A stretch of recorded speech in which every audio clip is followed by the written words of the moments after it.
Hello, Namaste, Namaskar.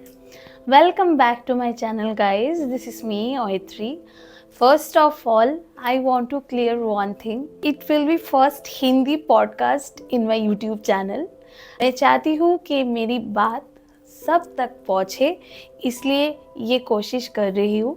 अगर कहीं थोड़ी सी गलती हो जाए तो प्लीज़ माफ़ कर देना. आज की पॉडकास्ट का टॉपिक जो है वो थोड़ा सा डिफरेंट है.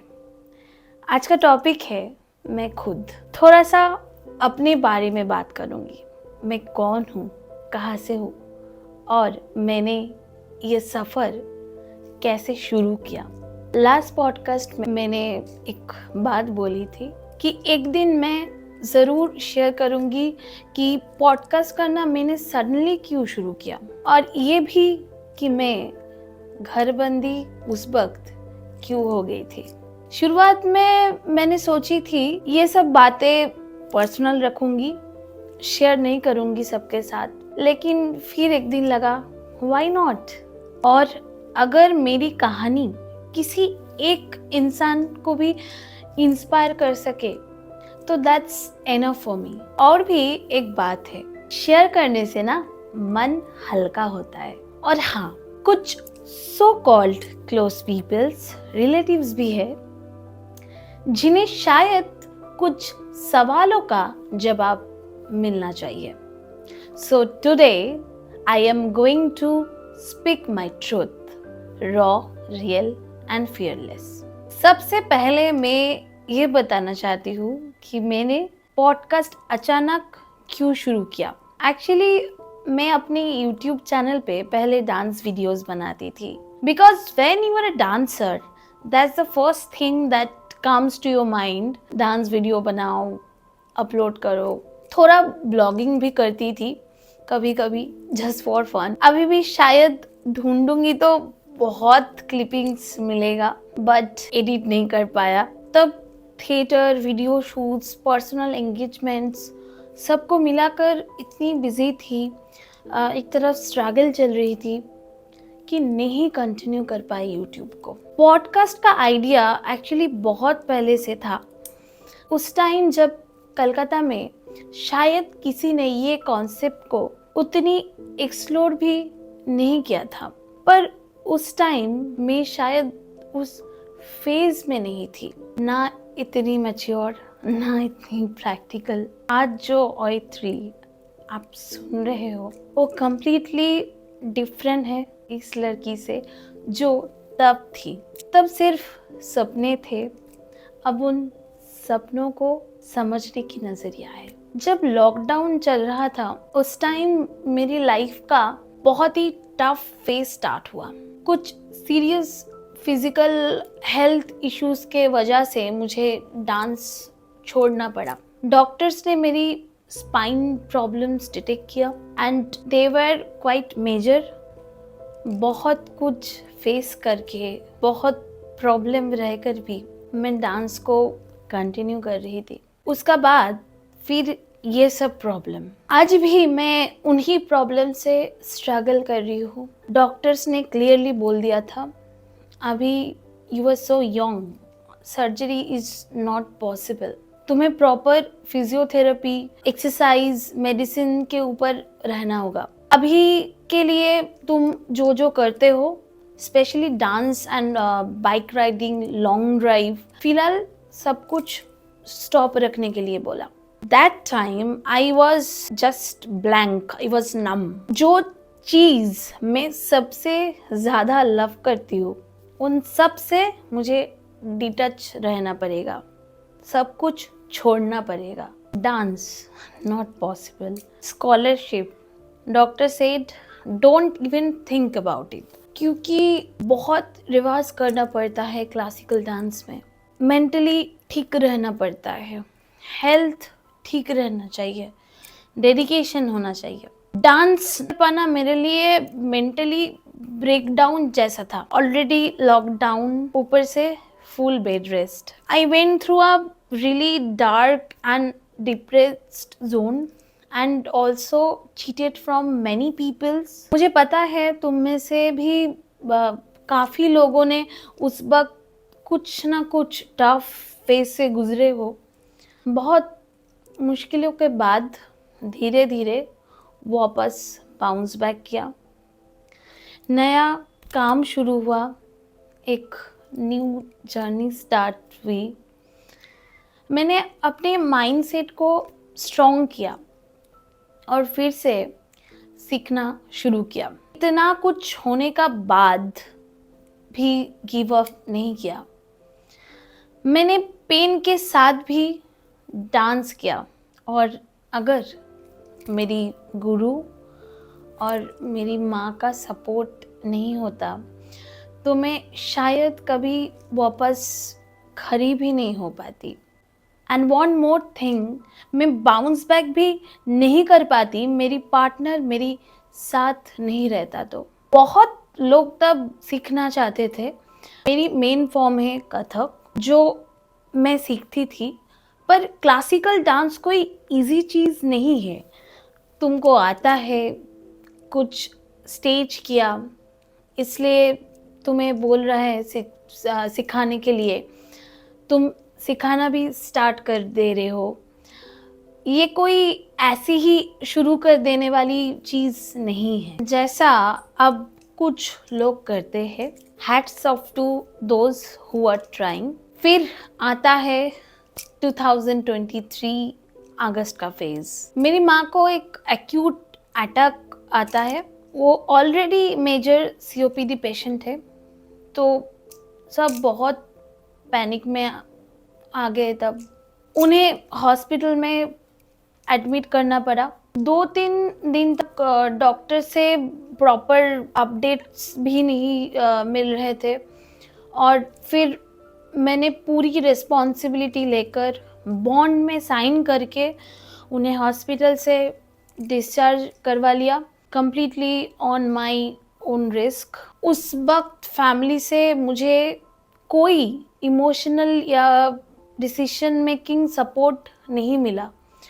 आगे चलकर मैं उनका ट्रीटमेंट कंटिन्यू रखा अंडर राजाधर सर एंड उनका जो टीम है एट CMRI हॉस्पिटल। ऐसे करते करते मैं फिर काम करना स्टार्ट किया, बट मम्मी का एक टेंशन सब टाइम रहता था एंड इट्स क्वाइट ऑब्वियस। फिर आया 2024 का जून मंथ। उनके बाद मेरी लाइफ का सबसे टफ टेस्ट शुरू हुआ, एक ऐसी परीक्षा जिसके बारे में आज भी लोग कहते हैं क्या हुआ था एग्जैक्टली। आई थिंक ये पॉडकास्ट देखने के बाद और सुनने के बाद आप लोगों को, I mean close peoples and जो रिलेटिव्स है, जो कहलाते हैं, सबको क्लियर हो जाएगा या जाएगी। सब कुछ स्टार्ट होता है माँ का सडन यूरिन प्रॉब्लम से। खाना पीना कम्प्लीटली स्टॉप हो गया था। उन्हें फैमिली फिजिशियन के पास ले गया और ऑलमोस्ट सारे टेस्ट करवाए।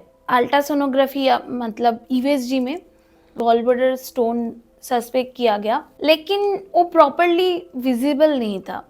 डॉक्टर ने CCT जो स्कैन है करवाने के लिए बोला। उसके बाद सेकेंड ओपिनियन के लिए एक गैस्ट्रो मेडिसिन से कंसल्ट किया, लेकिन ऑनेस्टली उन पे मेरा ट्रस्ट बिल्डअप नहीं हो रही थी। तब सब कुछ मेरे लिए न्यू एंड अननोन थी, बहुत कंफ्यूजिंग।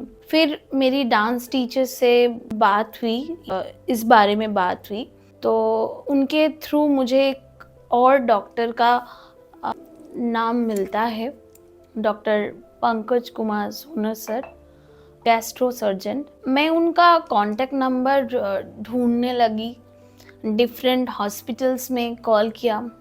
फाइनली एक जगह से उनका नंबर मिला, और लकीली उस दिन उनका अपोलो में OPD था, और उन्हें तुरंत कॉल उठाया। मैं माँ को लेकर वहाँ गई। सर ने कहा CCT स्कैन कराना पड़ेगा, और टेस्ट उसी दिन अपोलो में करवाया गया। उन्होंने क्लियरली बोला था व्हाट्सएप में कांटेक्ट में रहिए, रिपोर्ट्स भेजना। नेक्स्ट दिन उन्होंने रिपोर्ट्स देखकर मुझे डायरेक्टली फ़ोन में बोला, फ़ोन में बात हुआ था सर से, तो डायरेक्टली बोला ऑपरेशन करना ही पड़ेगा। अभी आप लोग जिधर ही जाओगे, पैकेज सेल्स बोलकर एक डिपार्टमेंट है, ऑफ कोर्स प्राइवेट में ही।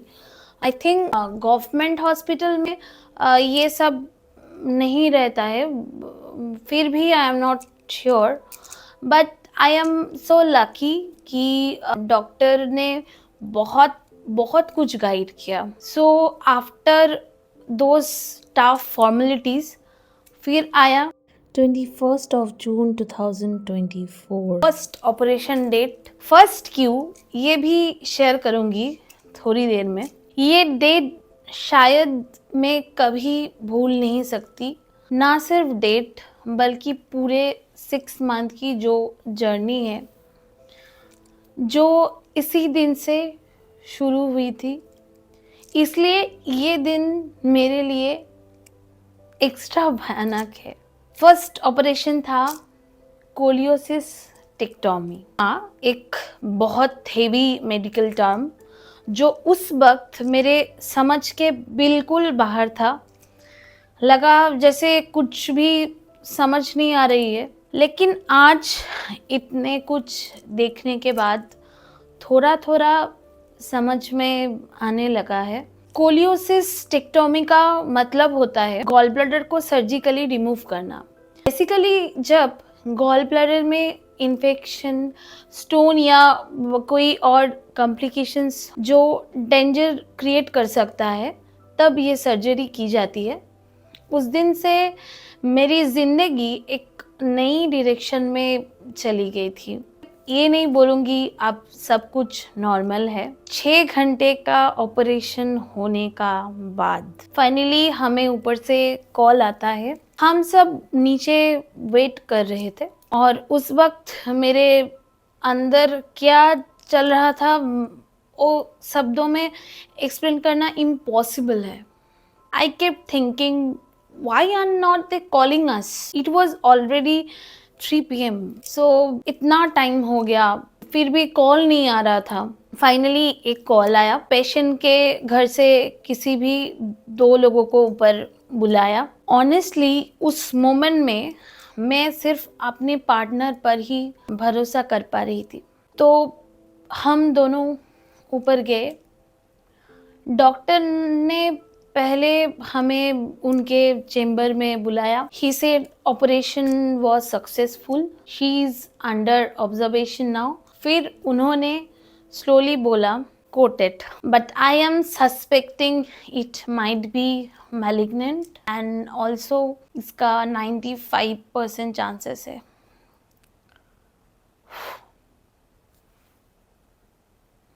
सॉरी, मैं टोटली ब्लैंक हो गई थी। मेरे दिमाग में सिर्फ एक ही सवाल, माँ कैसी है सर? डॉक्टर मोस्टली मेरी पार्टनर से विप्रो से ही बात कर रहे थे, क्योंकि उसने मेरे को देख नहीं पा रहे थे, हाथ पाँव लिटरली काँप रहे थे। फिर डॉक्टर ने एक वर्ड बोलते हैं बात करते करते,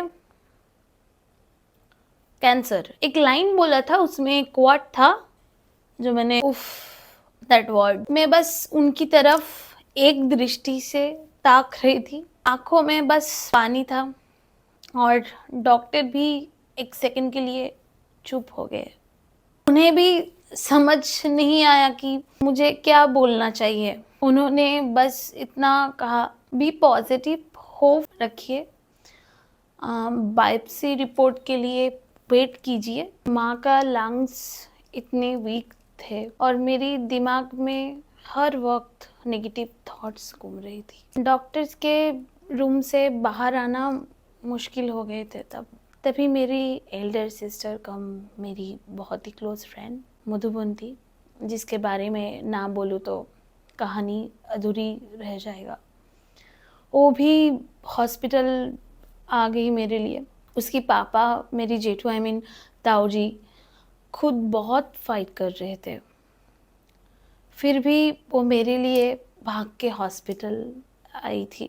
वो भी ऊपर गई, फिर मामा माईमा सब सिक्योरिटी से परमिशन लेकर मैनेजमेंट से बात कर कर समहाउ ऊपर आता है।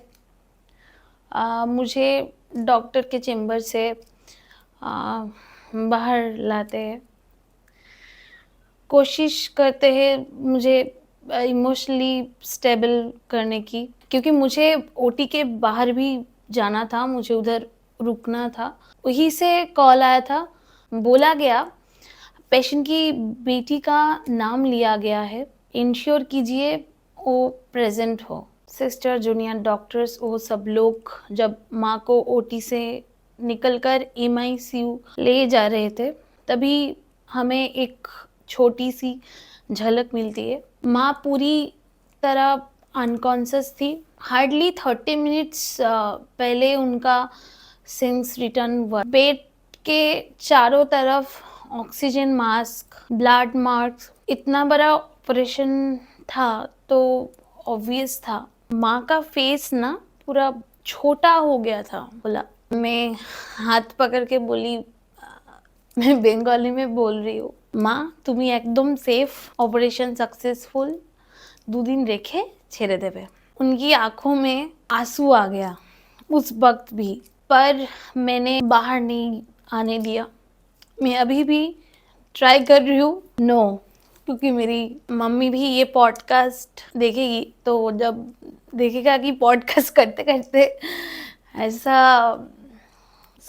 या तो एक भी आंसू तब बाहर नहीं आने दिया मम्मी के सामने। वो पल मेरी आंखों के सामने से कभी कभी नहीं जाएगा। वो सच में नहीं जानती थी उनका इतना बड़ा ऑपरेशन होने वाला है। उन्हें लगा बस स्टोन है, माइक्रो सर्जरी होगी, जैसा बहुत लोगों को अभी हो रहा है गॉल ब्लैडर। तभी हम लोग का रिलेटिव, मौसी वगैरह, बहुत मम्मी का कॉलीग, बहुत लोगों को ऑपरेशन हो गई थी और किसी का होगा ऐसा माइक्रो। मम्मी को पता है कि हाँ माइक्रो सर्जरी होगी, फिर भी उनके अंदर डाउट चल रही थी। वो बार बोल रही थी सच बोलो, और मैंने कहा था हाँ सच में जो स्टोन है साइज थोड़ा बढ़ गया, इसलिए थोड़ा टेंशन हो रही थी, बट डॉक्टर ने बोला ये टेंशन लेने वाली कोई बात नहीं है।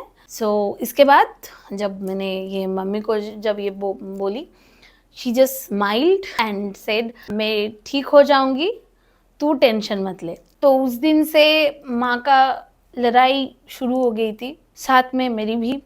उसको घर वापस आने की जिद। रोज इसी तरह हॉस्पिटल और घर के बीच आना जाना चलता रहा।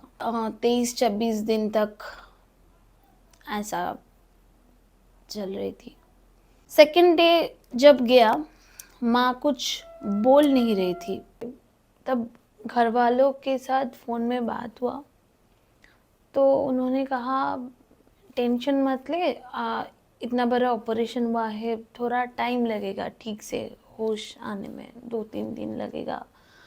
तो मैंने सोचा हाँ इतना बड़ा ऑपरेशन है, शायद उन्होंने ठीक बोल रहा है। वो जो क्रिटिकल केयर यूनिट था, वहाँ हर पेशेंट बहुत क्रिटिकल कंडीशन में था। मैं पहली बार ऐसे पेशेंट्स लोगों को ये चीज़ों को इतना करीब से देख रही थी। हाथ पैर सीना सब काँप रहे थे। मशीन से टी टी जैसे आवाज़ आती रहती थी and it was constant. Hospital ने एक डिवाइस दिया था, स्पाइरोमीटर, काइंड ऑफ एक्सरसाइज का चीज़ है। बहुत लोगों को पता है और शायद कुछ लोगों को नहीं पता है, इसलिए मुझे जितना पता है मैं क्लियर कर रही हूँ। ओटी का बाद सबको देता है ये स्पाइरोमीटर। ये बॉल को उठाना पड़ता है बार बार। जिनको एस्थमा प्रॉब्लम है, स्पेशली उन लोगों के लिए ये बहुत अच्छा इफ़ेक्टिव चीज़ है। तब उन लोगों ने जो बताया, ये आप जितना करोगे इम्प्रूवमेंट जल्दी होगा। ओटी का बाद उसे यूज़ करने को बोला गया था, लेकिन माँ 4-5 दिन बाद भी स्पायरोमीटर नहीं कर पा रही थी। बहुत तकलीफ़ होती थी करने में, पेट में प्रेशर पड़ता था, नहीं कर पा रही थी। लेकिन उस वक़्त वहाँ की जो नर्सेस है, सिस्टर्स, ब्रदर्स, इस बात को लेकर बहुत डाँट रही थी। तो बोला पेशेंट का घर वालों से इस बारे में बात करेंगे कि ये पेशेंट स्पायरोमीटर क्यों नहीं कर रहा है। पर जब डॉक्टर राउंड पे आते, तो वो कहते, माँ आप जितना हो सके उतना कीजिए, लेकिन स्ट्रेस बिल्कुल मत लीजिए। डॉक्टर के बारे में क्या बताऊँ, बहुत साथ दिया। धन्यवाद, वार्ड बहुत ही छोटा पड़ेगा उनके लिए। 3-4 दिन बाद ऑक्सीजन भी नहीं ले पा रही थी। बाईपाप स्टार्ट हो गई थी, जो एक प्रकार की सेमी वेंटिलेशन बोला जाता है। मैं मम्मी को देख नहीं पाती उस वक़्त। बात तो नहीं कर पाते थे। एक दिन मुझे धीरे से पूछा, इशारे करके, मैं ज़िंदा रह पाऊँगी? मैं ज़िंदा रहना चाहती हूँ। एक बेटी होकर इतना तो समझ सकती हूँ, क्या बोलना चाह रहे हैं, इशारे में हो या मुँह से ठीक से हो।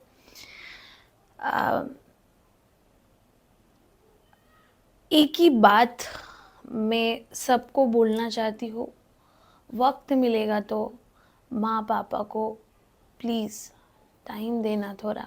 एमआईसीयू में ऑलरेडी ऐसा करते-करते बहुत दिन हो चुका था। रोज़ सिक्योरिटी का अपमान सहना पड़ता था।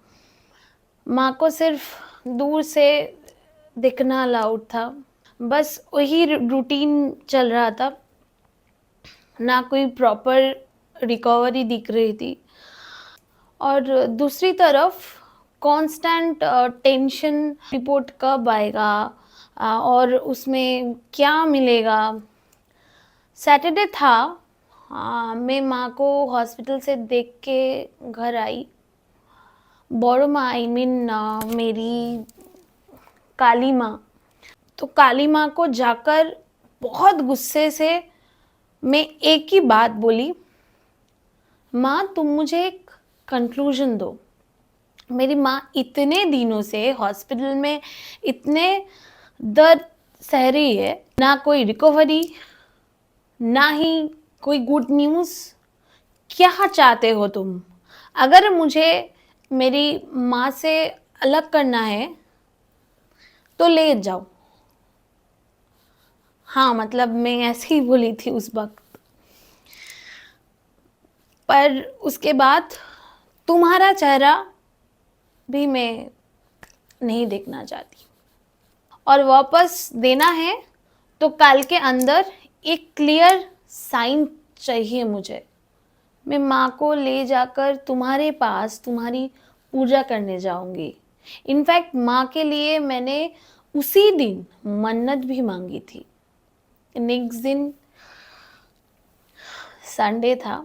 मुझे पता थी कि संडे जाकर डॉक्टर के साथ मीट नहीं हो सकता, क्योंकि ओटी नहीं रहता है विदाउट इमरजेंसी केस। संडे सुबह 8 बजे हॉस्पिटल से कॉल आया, डॉक्टर आपको बुला रहे हैं, प्लीज़ जल्दी आए, it's an emergency. Coated uncoated. मैं बार बार पूछती रही क्या हुआ, पर कुछ नहीं बताया गया। बस इतना बोला गया इमरजेंसी ओटी है। विद इन 5 to 10 मिनट्स में मैं तैयार होकर निकल गई। तभी डॉक्टर का मैसेज भी आया, रीऑपरेट करना पड़ेगा। मेरी पार्टनर यानी विप्रो उस दिन काम में बिजी था। इनफैक्ट कलकत्ता में भी नहीं था। मैं फ़ोन पे रो रही थी, हनुमान चालीसा सुन रही थी, बड़ो माँ को पुकार रही थी। विप्रो का एक स्टूडेंट देवोशी और मधुबंती मेरी सबसे क्लोज हॉस्पिटल पहुंच गया कुछ ही देर में। डॉक्टर सिर्फ मेरी साइन का वेट कर रहे थे। फिर माँ को दोबारा ओटी में ले जाया गया। She was struggling to breathe literally. उसके आँखों में सिर्फ डर था। डॉक्टर ने मुझे समझाया लीकेज हो रहा है, इसलिए इलियोस्टॉमी करना पड़ेगा। पेशेंट को ऐसे तो नहीं छोड़ सकते, कब तक चलेगा ऐसे। इलियोस्टॉमी सर्जरी हुआ। इलियोस्टॉमी एक ऐसी सर्जरी है जिसमें छोटी इंटेस्टाइन को पेट के बाहर लाया जाता है, जिससे स्टूल एक बैग में कलेक्ट होता है। ये बैग को मेरी माँ 6 मंथ्स कैरी किया। नॉर्मली पॉटी नहीं होती थी हम सबका जैसा, जो थोड़ा भी खाती थी निकल के उस बैग में कलेक्ट होता था। कुछ देर बाद स्टूल को जाकर डंप करना पड़ता था और 3-4 दिन बाद बैग लीक हो जाती थी। बैग को भी चेंज करना पड़ता था and it was so expensive for us. After ileostomy surgery semi ventilation में दे दिया गया था क्योंकि लंग्स का कंडीशन बहुत ख़राब हो चुकी थी। एक रेयर न्यूमोनिया हो गई थी। फर्स्टली बायोप्सी रिपोर्ट का टेंशन, सेकेंडली लीकेज हो रही थी पेट का अंदर, उसके लिए इलियोस्टॉमी। उसके बाद माई माँ was suffering severe COPD। That's why second operation का बाद उसका लंग्स का कंडीशन और बिगड़ गया था and she was being BiPAP, that is called semi ventilation.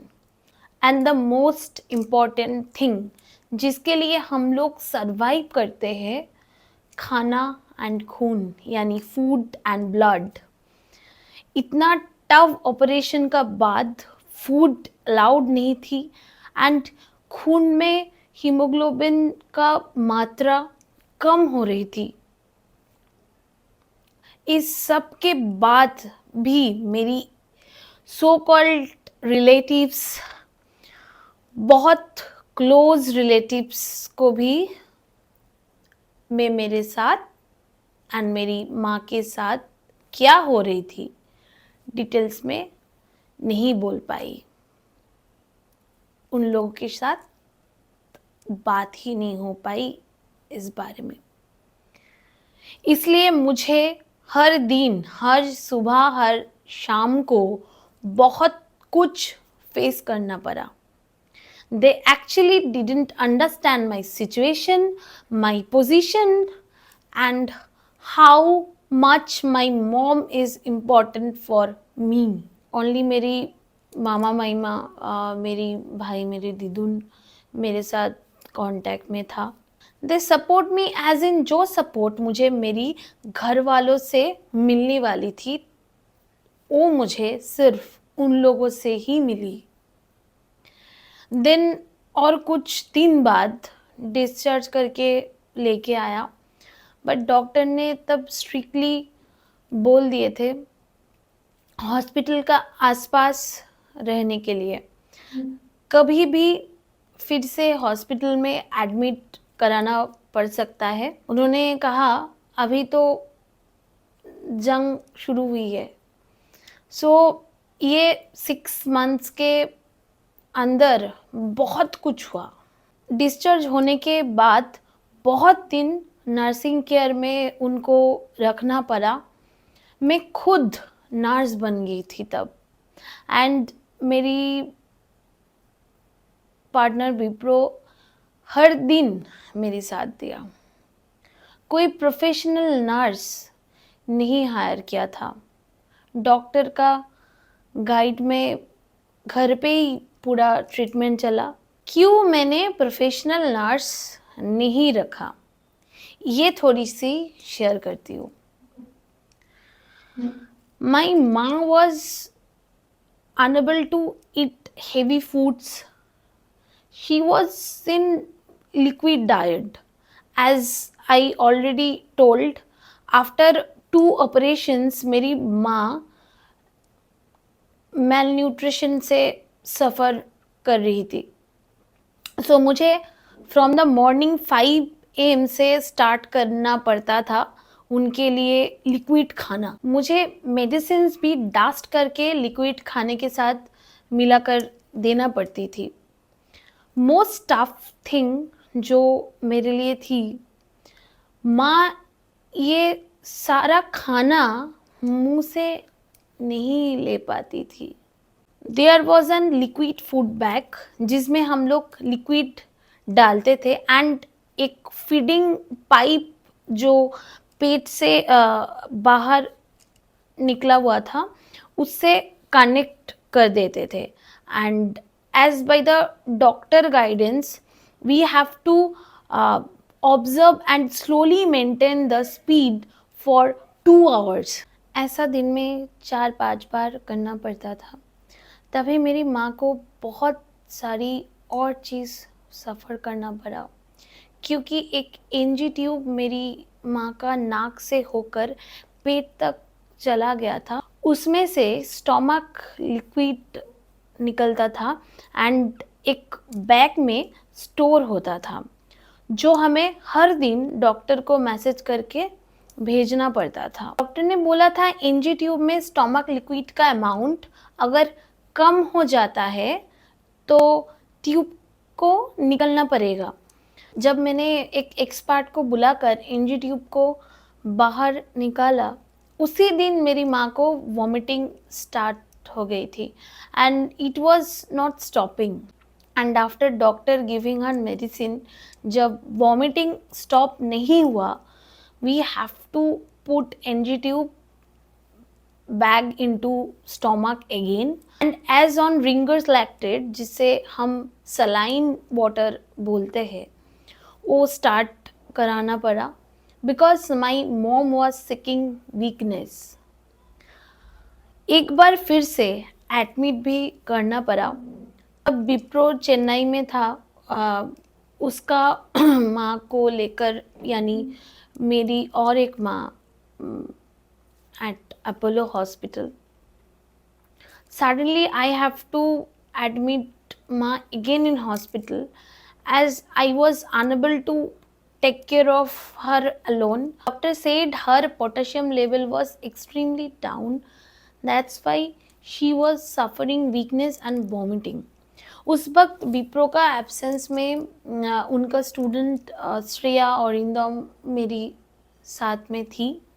17 जनवरी 2025 को उनका 3rd ऑपरेशन हुआ, इलियोस्टोमी रिवर्स का। धीरे धीरे नॉर्मल हुआ सब कुछ। अभी थोड़ा बेटर है भगवान की आशीर्वाद से। माँ का जो डॉक्टर था, डॉक्टर पंकज कुमार सोनर सर नहीं होता तो पता नहीं इतना सारा गाइडेंस कहाँ से मिलता। Thank you so much sir, दिल से। सब कुछ करते करते कब मैं डिप्रेशन में आ गई थी नहीं पता। एंटी डिप्रेशन मेडिसिन भी लेना पड़ा। फिर से पैनिक अटैक आना शुरू हुआ, जिसको लेकर बहुत लोगों ने मजाक उड़ाया। ऐसा भी सुनना पड़ा, अकेले इनको मत छोड़ो, घर पे रेस्ट करना चाहिए, डांस मत करो। ये सब लेकर बहुत लोगों ने मजाक बनाया, मुझ पर हंसता था। इवन कुछ हाईली एडुकेटेड लोग भी, जो खुद को बहुत समझदार समझते हैं, but actually they are not. मुझे नहीं लगता मैं गलत थी। ये प्रॉब्लम्स और भी लोग फेस कर सकते हैं, कुछ नहीं शायद ऑलरेडी कर रहा है। ये सब so called relatives, educated persons को मैं बोलना चाहूँगी, प्लीज़ किसी का फिजिकल इशू को लेकर मजाक मत उड़ाइए। भगवान ना करे किसी को भी मेरी तरह ट्रॉमेटिक हार्ड सिचुएशन से गुजरना ना पड़े। जब मेरी तैयारी यानी प्रैक्टिस का टाइम थी, तब मेरी फिजिकल इश्यूज से सब कुछ पॉज रखना पड़ा और चलते चलते माँ का तबीयत बिगड़ने से मुझे जो सीख मिली है उसकी थोड़ी इन्फॉर्मेशन मैं आप लोगों से शेयर किया। अभी भी पॉज ही है मेरी सब कुछ। हर वक्त यही सोचती हूँ, जो लड़की इंडिपेंडेंट रहने की सोच रखती है वो कभी हारना नहीं सीखी। मैं बार बार हारी हूँ, स्टार्ट करके भी रुकी हूँ, कभी भाग रही थी, अब चल रही हूँ, लेकिन फिर भी विश्वास रखती हूँ फिर से भागूंगी। बहुत कुछ शेयर नहीं कर पाई, जानती हूँ, मानती भी हूँ, शायद इससे भी ज़्यादा खराब सिचुएशन से बहुत सारे लोग हर रोज़ गुजरते हैं। किसी के पास टाइम रहता है शेयर करने के लिए और कोई टाइम रहते भी शेयर नहीं कर पाता। मैं बहुत थोड़ी सी आज शेयर किया, बहुत मन हल्का हुआ। आई होप आप लोगों के पास मेरी मैसेज पहुंचा है। हो सके तो किसी दिन मेरी माँ को ये पॉडकास्ट में लाना चाहूँगी, क्योंकि ये सिर्फ मेरी पर्सपेक्टिव है। मुझे जानना है उस टाइम बेड रिडन सिचुएशन में मेरी माँ क्या फेस किया और मैं मेरी माँ को कितनी अच्छे से टेक केयर कर पाई। पता है थोड़ा लंबा हो गया, फिर भी मेरी ये कहानी जिन्होंने पूरे सुने हो उनको दिल से धन्यवाद। अभी मेरी सब कुछ रुकी हुई है, मैं आऊँगी आप लोगों के साथ बात करने। अगर आप लोगों को मुझसे बात करके अच्छा लगा तो ज़रूर कमेंट सेक्शन में कमेंट करना, क्योंकि मैं बात करके बहुत अच्छी फील कर रही हूँ और मुझे मालूम यही मेरे लिए एक रास्ता खुद को ठीक रखने का एंड धीरे धीरे सब कुछ नॉर्मल करके वापस काम में लौटने का। और एक बात मैंने शेयर नहीं कर पाई, बाद में मेरी माँ का जो बायोप्सी रिपोर्ट आई थी उसमें सब कुछ नॉर्मल था, वो कोई मैलिग्नेंट वाला कुछ नहीं था। भगवान का आशीर्वाद में सब कुछ ठीक था। एंड लास्ट में और एक बात, मेरी हिंदी उतनी अच्छी नहीं थी, मुझे पता है। धीरे धीरे बात करते करते हिंदी भी अच्छी हो जाएगी। थैंक यू सुनने के लिए। शुभ रात्रि।